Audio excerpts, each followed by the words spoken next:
And being in the, I don't know, it's like some mind body connection shit. And you also don't need to say, has anybody been to a strip club? That just sounds like you don't know at all. Because there were other people there when you were there, I'm sure. And then there's also a big percentage of interest. Well, that's a good point then. Yeah. Please. That is good for like all times. I feel like this is a good thing to, like, I wish I could learn at a harder way, but don't ask the audience a question because it just sets you up to sound like you're doing a joke that doesn't work because people don't know if they're supposed to answer out loud and there's no timing to it and things go by. And so if you ask people like, hey, have you guys ever blah blah blah, it's just gonna be like quiet for a moment, and then you're like, well, I have, and you're setting yourself up for something that gets Unless perceived you're as setting them up. dick. If you're setting them up, and they're like, you're in a strip club, you're like, yeah, you assholes, then that's a different Well, thing. that's a part of it, Yeah, of course. that's But if you don't need it, cut it out. If it doesn't get it, if it's not part of a laugh, then cut it out. What do you do for work?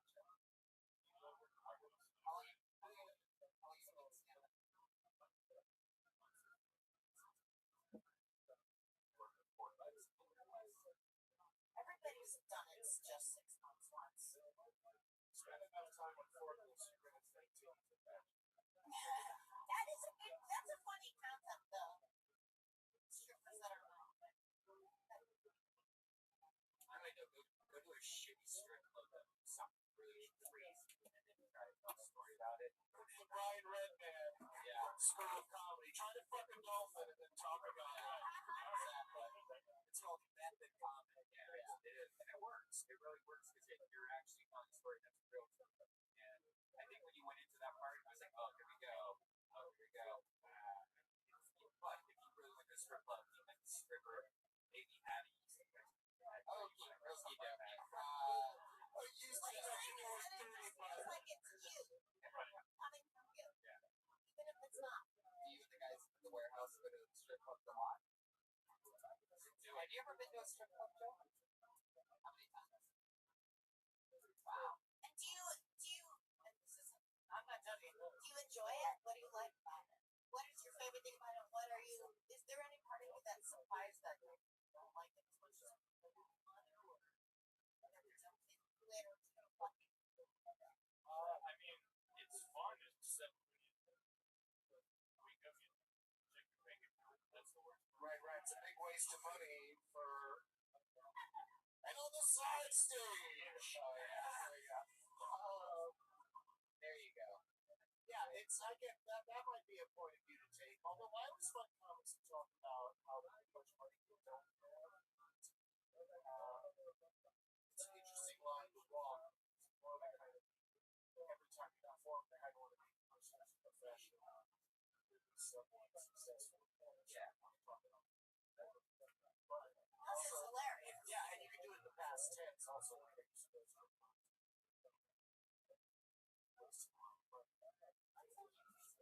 like you want the audience to think you're not. Well, if the audience. I just think also not. As soon as you tell the audience you're poor, you're also saying you're not successful as a stand-up. You need to trust that you know what you're doing. That 100%.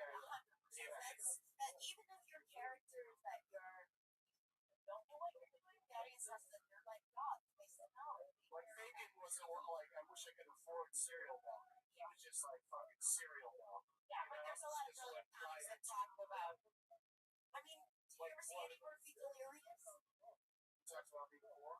Yes. But in a fucking thing where we sue, I am in the position of being the biggest comic in the world. The takeaway here is that if you tell the audience that I'm glad somebody here to sum this up. the takeaway here is that if the audience knows you have insufficient funds, they're going to have insufficient fun. Wow, there you go. Great takeaway. I told that joke. Sometimes it works. Joe, without trying to be funny, let's get back to this strip club thing. Literally without trying to be funny. Like, what are things that do surprise you about strip clubs that you thought maybe not? You sit close to the stage, far away, who do you normally go with? Right up the stage.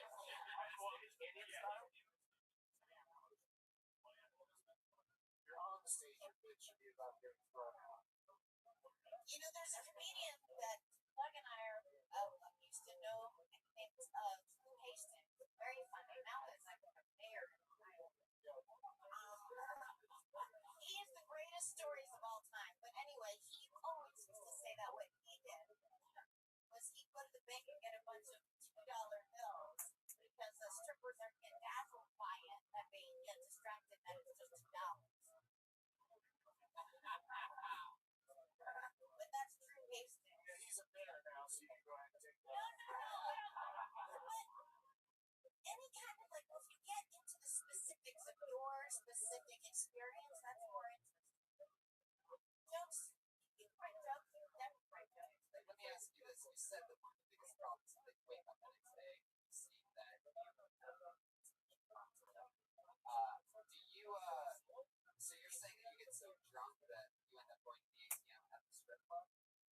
Yeah, or that was like you were asked the question before. Yeah, That's correct. that is correct.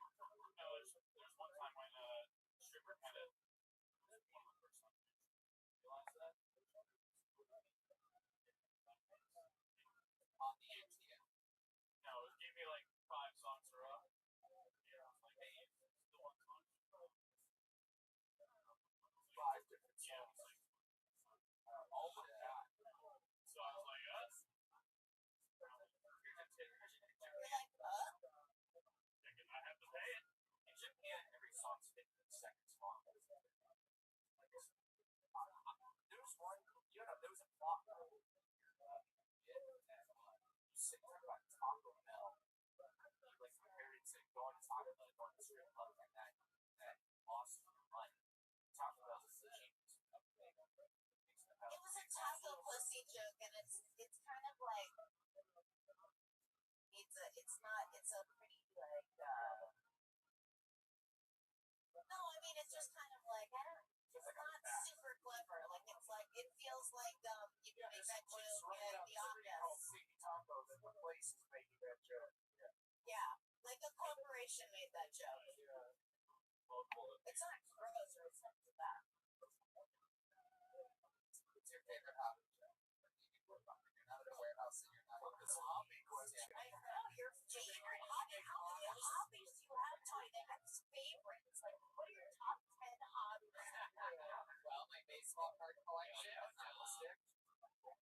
Joe, what's your favorite? Well, I mean, currently right now, Other than stand-up and forklifting, like, what do you do for fun? One of the things Sarah does, you like to play poker.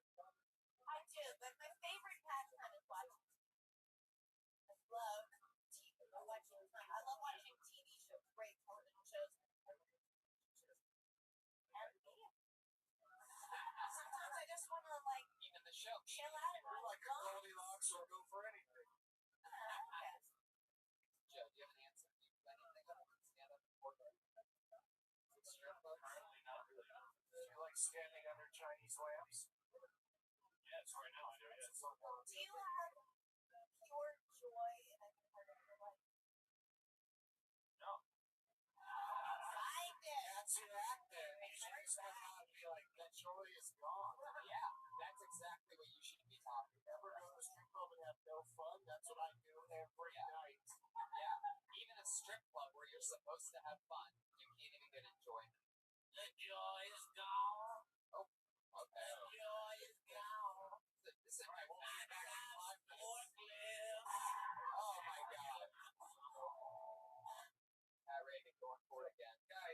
Joe Reddington. Thanks, Joe. Live your truth, Joe, not what you think should be your truth. Talking about having a miserable life, if that's how you feel. It'll be a good outlet for you. You're welcome, Joe. You're welcome, Joe. That's a very, very real thank you, and I like that. Don't get that all the time. Sarah, you want to pull another name, or should I? Yeah, I think you like it. You I do, but I mean, maybe you guys want to. No, you do it. I don't want to be responsible. Jesus. Real quick, Joe Reddington is on Twitter at J_Redding2000. Are you ready? Kyle McFadden. Wow.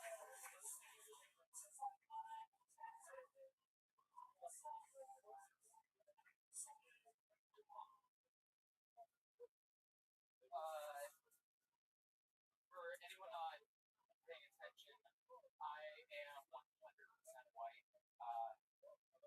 I'm so white, I already feel like I've done something wrong. Does that make sense? For instance, I was on the bus the other day, and a black homeless man got on the bus, and he started yelling about race and oppression, and it made a bunch of us very uncomfortable. And I was on the back of the bus because I believe in equality, and came to a time where I decided I'm just going to be not white. Like, I'm going to do my best, just not be white. And I'm pretty sure this wasn't the right position, but I was trying my best, and he yelled out of nowhere, "Hey, man, I know this country still treats me as 3/4 the person." And I had to sit there with my white guilt, wondering if I was going to let him know that he went 3/5 a person. Exactly a minute, Kyle McFadden. One of our favorites here. Normally, Kyle comes on the show, kills in 60 seconds, and we make fun of the way that he looks for the next 7 minutes continuously. I was surprised that he was in the bus and not on top of it doing hang five like Teen Wolf.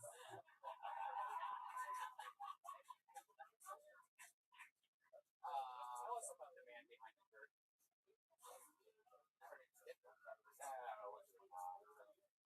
Oh, you were saying it's a lion. Yeah, or what the Jew guy stole. Oh, I think you have to say the words exactly. Oh, I'm sorry. That's true. Like, I don't think that Jews ruin comedy so much that you can just say those goddamn Jews. Like, you sort of have to like keep it right on the fat Jew, Brian. You could have got to the 3/5 thing faster, and then maybe you had a few tags or something, but, you know, it's solid. You're 3/5 the way there. Yeah. You can tell that you're a bit different. You have a lot of little moments and stuff. Yeah. And you've just done it more and care less, but not care less. Yeah. Last time I was on, that was actually on last time, and he mentioned that he's seen me twice now, or 3 times now, and he mentioned that I do a lot of appearance jokes. So I was trying to. Oh, well, I didn't mean to steer you away from that, but I mean, you did a good job with it because, I mean, you still brought up your appearance being white, but Yeah. do Any of the jokes that we made about your appearance that last time on, have you used any of those? A couple of them are in my act already, and then I started using them. Yeah. Do you remember any of the ones that you said? Like, what are the things that you say about the way that you look on stage? Just so that this audience can get a glimpse of. Not public. What it's a lot about is about people like coming up to me and saying what I look like. That's my favorite thing is like when people do have funny original jokes. My favorite one recently was a guy just stopping and pointing at my face. He's like, "Yo, you look just like the kid who turns into a monkey in Jumanji," and then he just walked away. But that's. maybe what you could say now is that you're kind of upset because dentists keep trying to kill you. That's funny. Yeah, that's great. Yeah. Oh. He looks like a lion. Well, it's looking like a lion doesn't make sense. That's not a bad No, thing. you know that you're beautiful, right? Thank you. Okay. You're just fine. I hate to bring up, Right, ladies? I hate to bring Wait, yes or no? Wait, and by the way, you don't hate to bring up pubes because I want to say I hate to bring up pubes for the second time this evening. But your beard looks like it's glued on. I like to say it looks like a redheaded girl like on a long-term relationship and then just gave up. But yeah, I also Kyle McFadden shoving it right at Reagan's fucking face. You wish you had redheaded girl pubes on your face. Weird. Kyle, where are you from? San Francisco. How long have you been at stand-up? 4 years. How long have you lived in LA? 8 months. 8 or 9 months. January. Good, yeah. A lot of fun. What's your favorite thing to do in LA that's not fun? I like how many more movies are available. Like, it's like obviously because LA is said every day. The way some want to see theater goers. Yeah. If I look like you, I would be too. A lot of dark rooms for me. Okie dokie. Moving it along again, everybody. This is a real interesting momentum to the show tonight. I really like it so hot. Yeah, really. It's always good to mention that it's hot. Yeah, as soon as you tell the audience that, then they can all get on board with just being quiet and sad. That's like a thing that you're supposed to have, like, cold room for comedies. It's not just like a weather thing. So everyone's got hurt hips. Yeah, they didn't get that memo at the Comedy Store that they need to keep it really cold. Kyle, I want to see more of like a longer set for you. Like a smart show credit. I'd love to. Whoa. It's like being invited over to the couch on Johnny Carson show. It's amazing. Congratulations, dude. Except for the couch has a bunch of like his stains and Brian's gonna ask me where to take them. Yeah. I don't know how you didn't get the word pubes into that sentence. Even though it's a podcast, he took a very confident victory step. Kyle, congratulations. We'll see you Friday at the Ice House. Kyle McFadden. Kyle! You have the right to express yourself, Kyle. I love it. Sarah, everybody, it's funny that I've noticed, this is like episode, I think, 118 of this show or something like that. I've noticed that You should be much better. Oh, Jesus.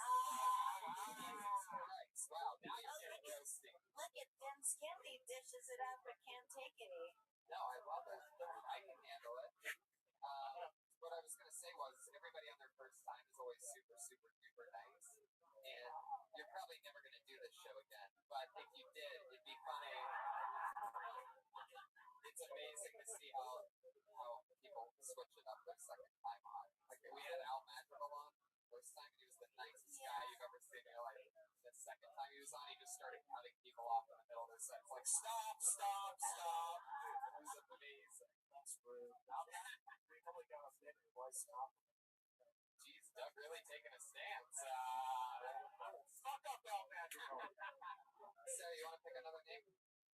Don't spoil me. I knew You you did a great job. You picked Kyle. That was a great pick. Yeah, it's a great pick. Don't fuck up, sir.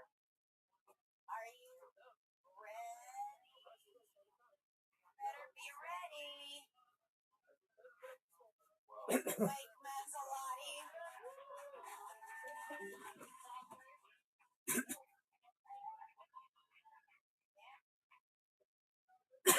Cat's an outside cat. I mean, say you buy a cat, you let it outside, it comes back. Cool, it's an outside cat.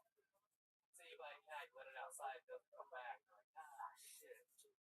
That was an inside cat. But you look for it, you'll really jump off down the street like, Mr. Sweaters!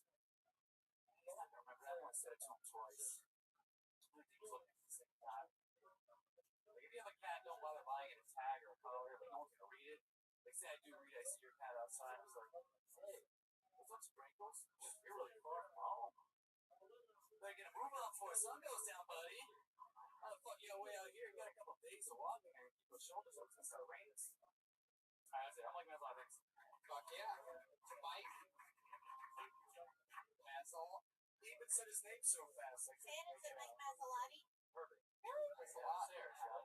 Mike, where you from? I'm upstate New York, but I live in Seattle right now. you should close with, I'm Mike Mazzalotti. Thanks a lot. That's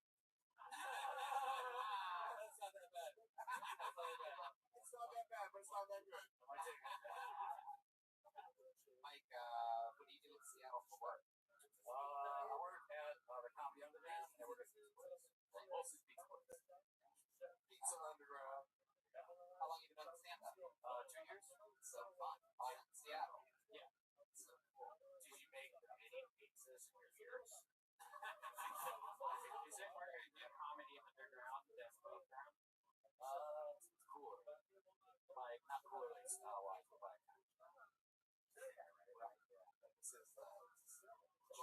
limits about the ear things? No, a lot of people say I should, right? Yeah, maybe. Like maybe your favorite singer is Lisa Loeb. Yeah,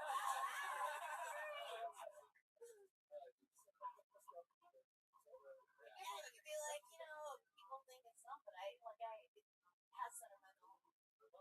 Exactly, right? I think you should, because whenever you make any movement, they like flop around. They're really flopping. That's the problem. It just goes to show that there is no wrong way to be racist.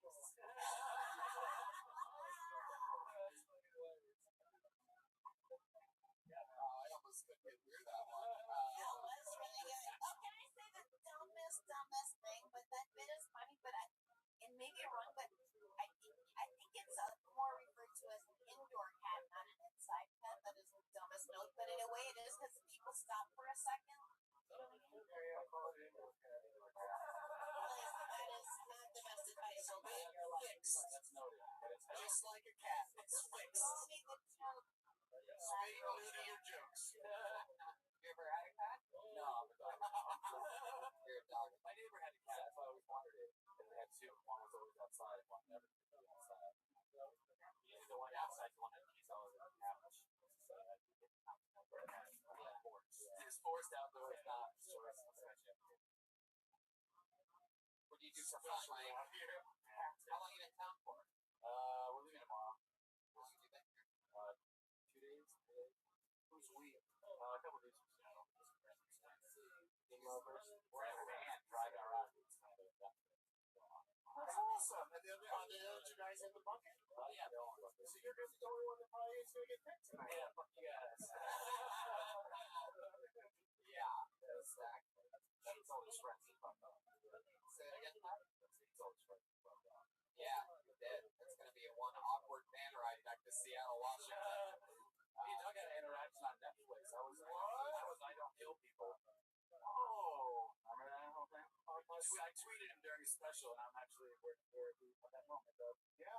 His Twitter name was I Don't Kill People. Yeah, I changed it since then because you made fun of it pretty bad. So I got a new one. It's not good. Wow, what's your new Twitter name? Arson is my dog. Because that's my dog's name is Arson. Why'd you name your dog Arson? The other ones are taking it then? The name. Arson's a cute name. It's not a bad name for it. He's a black dog. I gotta come up with a joke for that. Well, he has a bunch of sweaters. His nickname's Cosby. All the sweaters. It's a whole joke. That's not funny though. I know. I didn't say it. Your dog is a serial rapist? Hey guys, I'm only home half the day. I don't know what you're doing. Oh, that's a great joke. What? Well, because he has all these sweaters, so I call him Pat. He has all these sweaters. I call him Cosby because he's a serial rapist. That's the only thing. Yeah, and Taking notes. or I call him Arson because I stole it from a firehouse. That one wasn't good. He's a Dalmatian. Yeah. What kind of dog is it? Bam! That's why you called him Arson, motherfucker. You nailed it. You nailed it. At first, I thought your Dalmatian reference was a little spotty, but I see after all. I'll take any sound I can get from this shit audience. You'll reach 101 laughs at some point.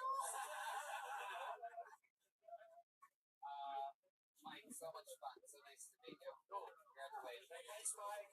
Mike Mazzalotti. He's on Twitter at Arson is my dog. Arson is my dog. Guys, is everybody, would anybody here tonight like to make history? Everyone? How would you guys like that? Oh, Yeah. I would love to. Yeah, Doug, I'm so happy that you're here because you're one of our most used regulars ever. And Sarah, it's so fitting.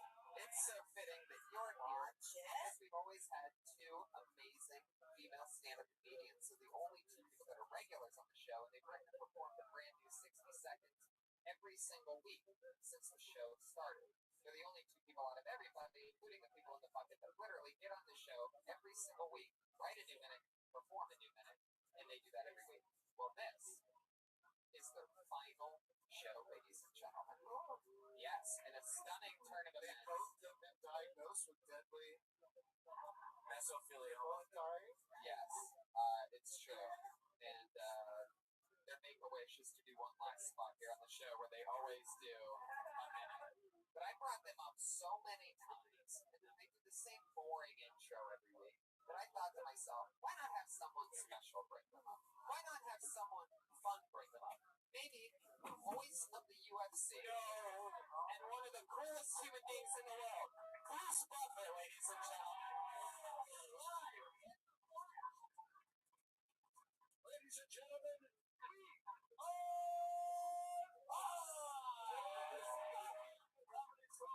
in Los Angeles, California. And this is the moment we've all been waiting for. Introducing first, hailing from the panhandle of Florida, a Kill Tony creation, with their first time ever on stage being here 2 years ago. She has written and performed a 1 minute every week since. Presenting the Florida Dropout, Kimberly Queen Cobb.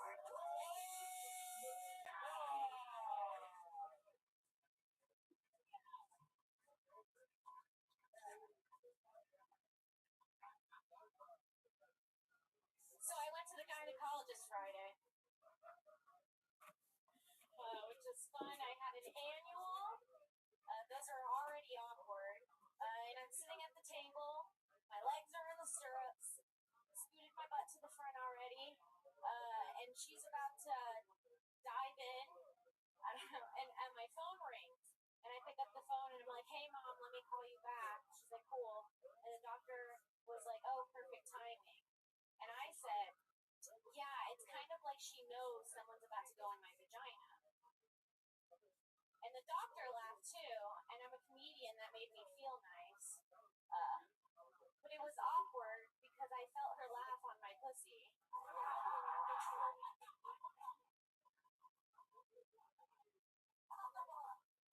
And I was like, yeah, that's funny, right? And she was like, no, it was your pubic hairs they took from my nose. That's it, thank you. No, exactly 1 minute. As always, the machine impounded. Now, what? You just said now. I was going to say something I else. said meow. Oh, yeah. She just got right to the cat sound. Yeah, what I love is that She just, said pussy. yeah, it's amazing because both her and the other regular Caroline, she almost always like nailed exactly what it is. Exactly what a minute is. Often going on sentence. Kim, another funny one. Please. You're really hairy, man. No, not really. But I did go to the gynecologist on Friday. My mother did call. I did make that joke. And she was close enough. I didn't feel it, but she was close enough where I was like, ooh, I could have almost felt her laugh on my vagina. And I was like, that's my little point. Right. Reagan said you should add cubes to that joke and take it to a whole nother level. It's so fun. Doug, you watched him grow over 2 years. You've been here so many times. Yeah, it's amazing. Now she has t-shirts on the side. Where do they go to get those? Custom tit tees. I support top freedom and gender equality, and I feel like women should be able to be topless at the beach like men, and shouldn't be sexualized for it. Thank you. Mostly guys got me for that, but that's cool. And so your shirts are, it's a shirt with tits on it. So That's you how look they like would look you're under topless. your shirt. Yeah. Yeah. Very And good. you can send your own picture of your own tits and have them customized onto a shirt. Yeah. That's cool. That's fantastic. Thank you. But you can check out her tits on that website right now. You wanted to go. They are the model. Color or black and white. Yeah, areolas. Okie dokie. And that's the part where I was like, sometimes I just wait to see if Brian's going to ever stop. And sometimes I just have to jump in and make the good old decision. Everybody stop what you're doing. Stop what you're doing. Stop what you're doing. The man, the myth, the legend that is Riser is officially 8 minutes early. How are you, big dog? Yo, I'm doing good. How are you? I'm not only kicking ass, But I am additionally taking names. Every day's a holiday. Every meal's a feast. How are things in your neck of the woods, son? Just dandy. I was looking at some documentaries just now, and there's some cool ones. One of them is 3 hours long, but it's on the making of Blade Runner. Which I don't know if you've seen Blade Runner. You probably have. Dope movie.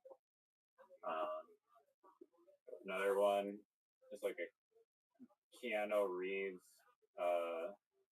like exploring the differences between like digital versus analog film, and then one of them was a guy from Iran who like got arrested and then like was recording it all and made like some movie about his getting what was it? Wait, it was like thrown. This is not. It's called "This Is Not a Film," which is an interesting title. But he documents his house arrest in Iran, and then smuggles the film out of the country in a cake. I remember there's one called. I'm sure you know Stanley Kubrick, but there's one called Room 237. Yeah, that's a really good one. What? That's a really good one. I've seen that. Oh, you've seen Room 237? We're done. Have you seen Stanley Kubrick's Boxes? Please enlighten me on that. John Ronson digs through the 1,000+ boxes of meticulous research that Kubrick left behind in his estate.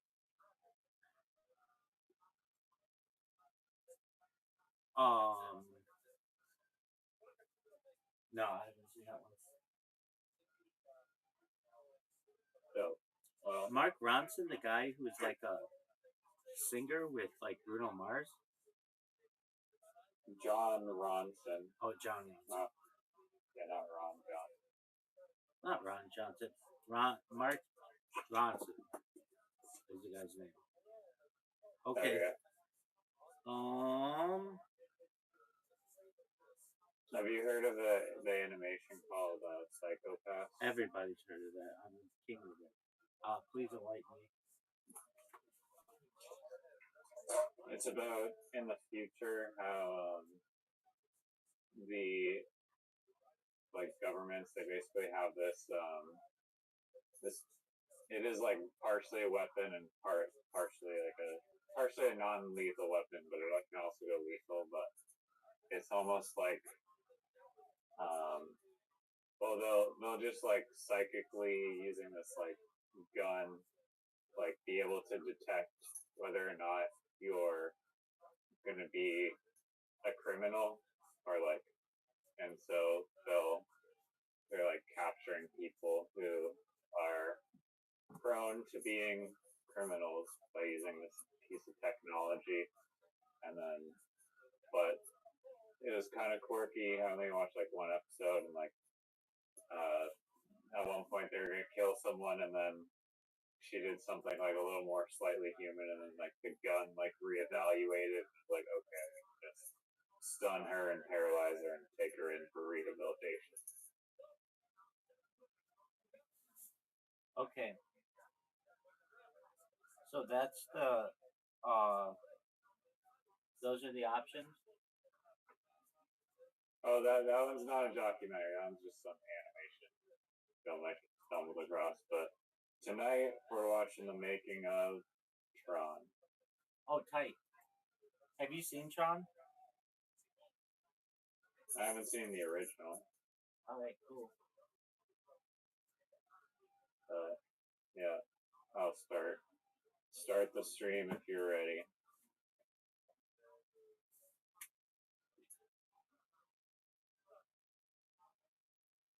You're not gonna ask how the podcast went? Okay, I see how it is.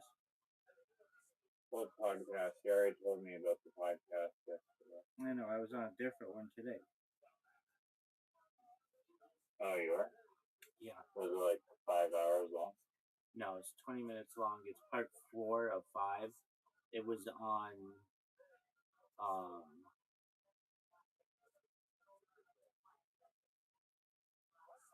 on escaping Earth, and not just escaping Earth, but like terraforming Mars primarily, and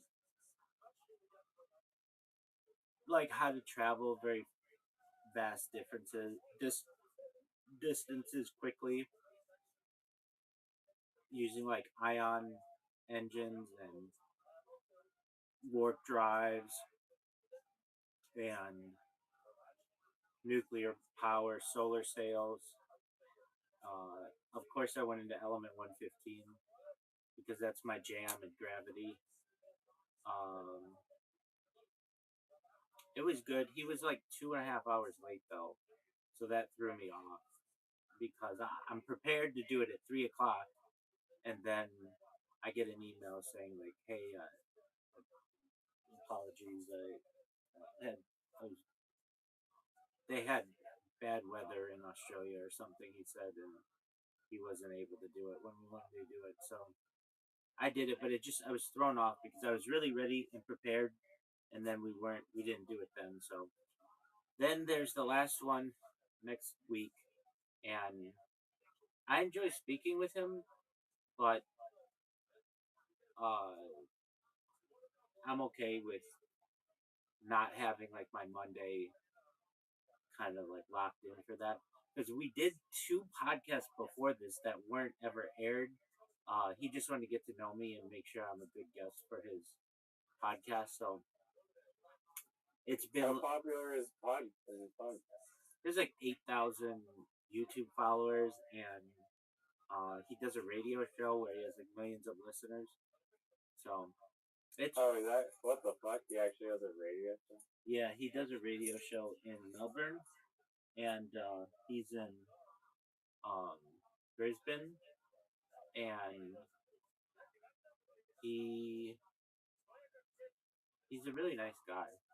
Um, so we've done 4 of them that have aired, or well, to this one didn't air yet, but like 4 of them that are ready for air. 3 of them are published, and then the last one comes next month or on Monday. But it's funny. He forwarded me an email. Somebody was listening to our podcast and they were like really interested in what we were talking about with like energy and um. I just thought it was cool that we had people listening, and that was neat.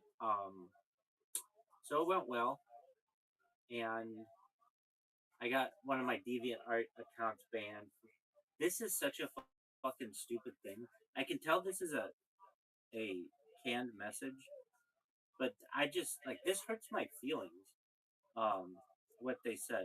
So I'm gonna read it to you in just a second, and then we'll do our thing.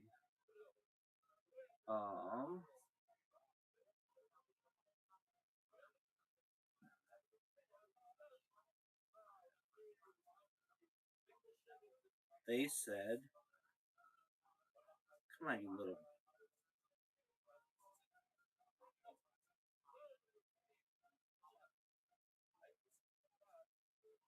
They said, "Your account has been suspended. Your account has been suspended for personal attacks against another deviant, which is in violation of DeviantArt's terms of service and etiquette policy. The following note was provided regarding your suspension. Spam. I didn't make any a personal attack against anybody. I didn't. I wouldn't do that. That's not how I roll. Anyone who knows how I am on the internet, I'm very neutral. I don't threaten people. I don't do that. Anti-ad hominem. Anti-ad hominem. That's exactly right. But they just have this canned message that says that you're attacking, you personally attacked somebody. I didn't. I don't communicate with anybody on there. So I just thought that's like, get your shit together. Don't make your canned message like a lie. and not just a lie, but like hurtful, like that. I would want to hurt somebody. I don't want to personally attack somebody. That's not cool in my book. They're saying that you're spamming them. That's not a personal attack. How is spamming a personal attack? No, I'm not saying that. I agree that part is like just a lie, but It is. the spam part is like probably what they're trying to say you did. Well, here's the thing about that. They allow like 2 gigabytes of storage, and I used it, or like I didn't even use like 1/10 of it. I used like not a lot of it, and I didn't contact anybody. It's people looking at my profile who consider it spam, but every picture is different. So how is that spam? I'm just using their. It's not like I filled up the account and created another one. I filled up the account and created another one. I filled up the account and created another one. The worst thing that they can say is that I used tags that weren't exactly relevant, but they were pretty relevant. They were portraits and they were celebrities. Uh, it's basically, in my opinion, well, the pictures were like totally stolen from some other people, allegedly. And I just put my own watermark on them. But that's still not spam. I don't know what necessarily spam is. To me, spam is just advertising without permission. And I don't know. I mean, they can ban me all they want. That's fine. So then, I I made a bot to put um definitions, not definitions, descriptions on like 20,000 Instagram hours that I have, or like 25,000 Instagram hours, some huge amounts of hours that I have on Instagram. None of it was tagged though. So I did it in every single language, which is like, it's like 250 languages, which took me like a week to do. Then I built another bot, and this bot is making a blog for me. So uh, I want I have my real blog, my Medium blog, my Medium blog. That's like my real one. That's where my real shit, like my heart is in a lot of those subjects.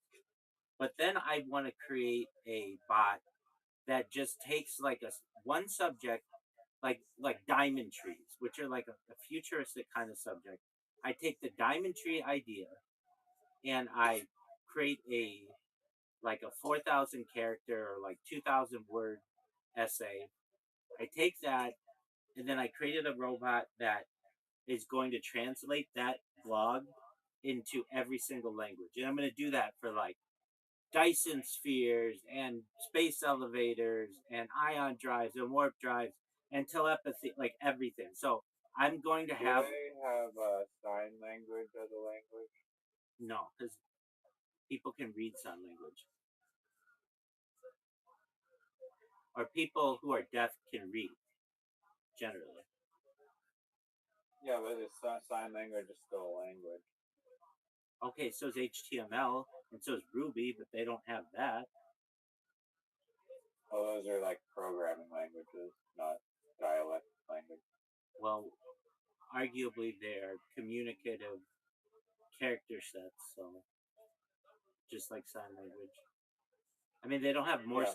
They don't have Morse code either. You think somebody? Yeah, no one speaks HTML to each other. I mean, you could. Okay, so you're saying, yeah, but you can read. Nobody signs stuff on the computer because it can be written and read. Yeah, but what if you wanted it translated visually? I'm sure there are other translators for that. This is for written stuff. Okay. I get what you're saying. That's actually a really good idea. Basically, text to sign, like video